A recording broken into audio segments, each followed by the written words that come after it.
Morning everyone, কেমন আছেন আপনারা? আশা করছি ভালো আছেন। আমরাও অনেক ভালো আছি। সকালবেলায় বাবার সাথে বার হয়ে পড়েছি একটু বাজার করতে। আর সকলকে জানাই শুভ সরস্বতী পূজার অনেক অনেক শুভেচ্ছা।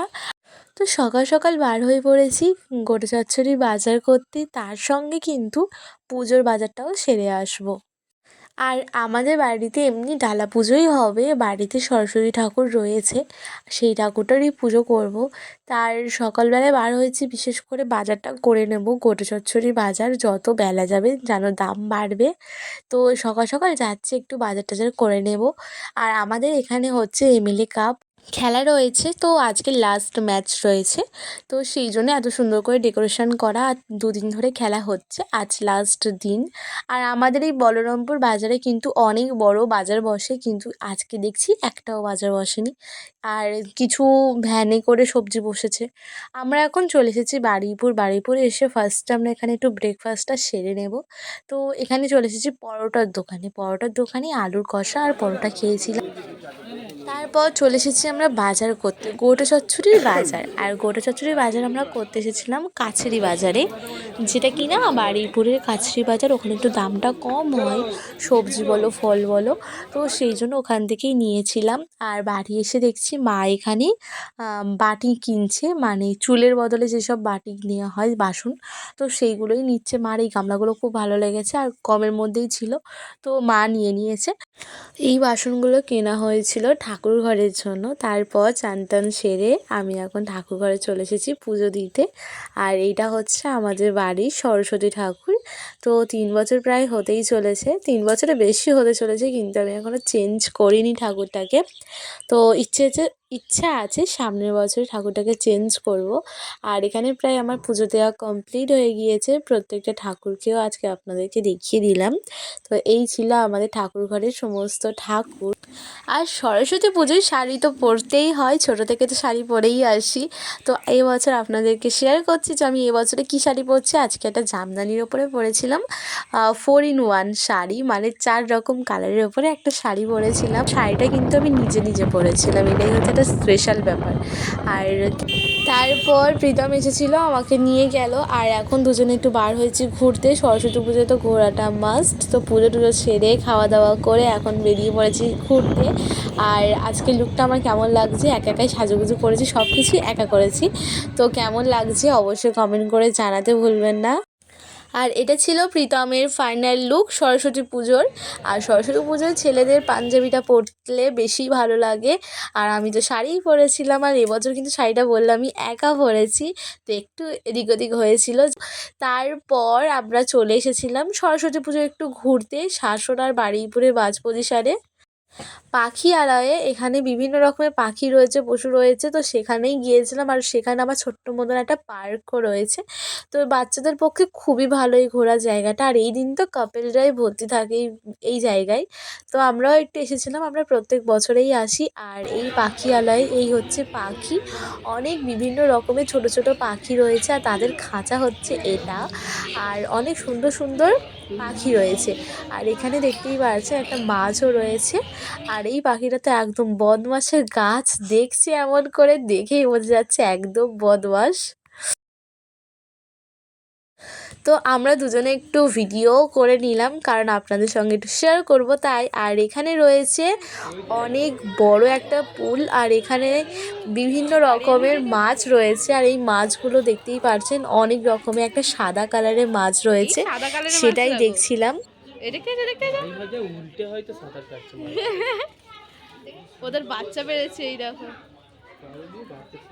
বাচ্চা ছেড়েছে না, বাচ্চা ওদের বাচ্চা বেশি। ওপারে এটা কত বড় দেখবে এসো।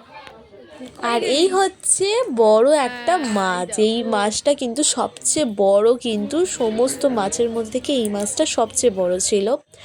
আর এই হচ্ছে ময়ূর, এই পাখিরালয়ে কিন্তু ময়ূরও রয়েছে। আর এখানে দুটো ময়ূর রয়েছে, একটা গাছের মধ্যে, সেটা দেখা যায় না। আর নিচে একজন খাচ্ছিল, সেটাই দেখছিলাম। তো চলুন আমরা কি করি না করি সব কিছু আপনারা দেখতে থাকুন, আশা করছি ভালো লাগবে। তো আপনারা সরস্বতী পুজোয় কি করলেন, কোথায় কোথায় ঘুরলেন, অবশ্যই কিন্তু পারলে কমেন্ট করে জানাতে পারেন।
এটা ছিল একটা পাখিরালয়। এখানে বিভিন্ন রকমের পশু পাখি রয়েছে। এটা হচ্ছে বারুইপুর আর শাসনের মাঝ পজিশনে এই জায়গাটা পড়ে।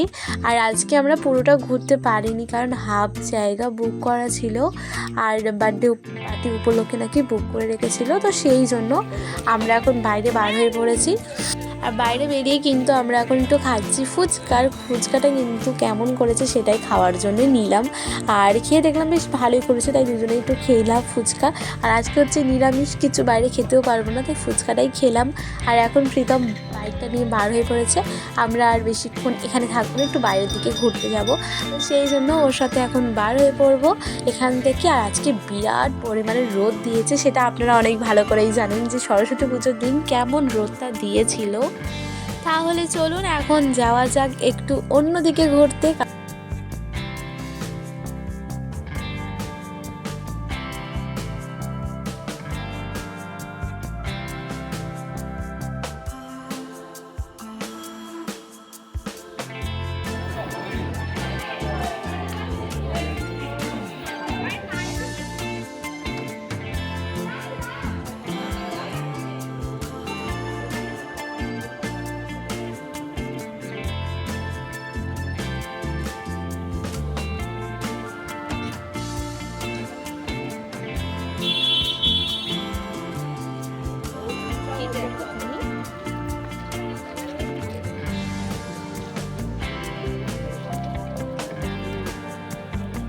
আমরা এসেছিলাম রাজবাড়িতে একটু ঠাকুর দেখতে। আমরা জানতাম না যে রাজবাড়িতে সরস্বতী ঠাকুর ওঠে, তো আমরা এই প্রথম এলাম।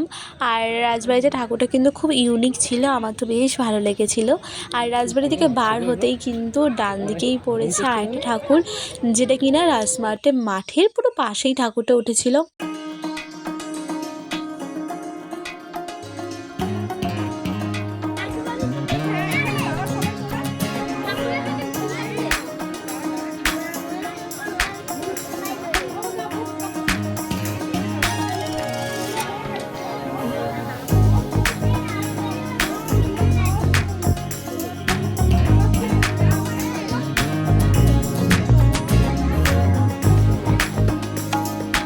তারপর রাজমাট থেকে বার হতে না হতে প্রীতমের আরেকটা ঠাকুর চোখে পড়লো। সেটা রাজমাটের রাস্তা, মানে মেন রাস্তা পুরোপুরি অপোজিট সাইড। এখানে প্রত্যেকটা ঠাকুরের প্যান্ডেল খুব ভালো করে। আমরা বললাম কি আমরা এদিকে কোনো দিন আসিনি, কোনো বছরেই সরস্বতী পুজোয় আসিনি, তো আমরা জানতাম না এখানে কেমন কেমন ঠাকুর ওঠে আর প্যান্ডেল হয়। আর এই প্যান্ডেলটা প্রীতমের দেখে একবারেই ভালো লেগে গিয়েছে, তাই গাড়ি থেকে ঝটপট নামলো, বলে চলো একটু ঠাকুরটা দেখে আসি। আমি বললাম তাহলে একটু ভিডিও করে নিই, একটু তোমাদেরও একটু দেখিয়ে দেবো। তো এখানে ঠাকুরটা দেখে নেওয়ার পর আমরা একটু যাব বিশালে। আর মানে খুব গরম লাগছিল, আর গাড়িটা অনেকক্ষণ ধরে চালানো হচ্ছিলো, ভাবলাম একটু গাড়িটা রেস্টে রেখে আমরা একটু বিশালে ঘুরে আসি।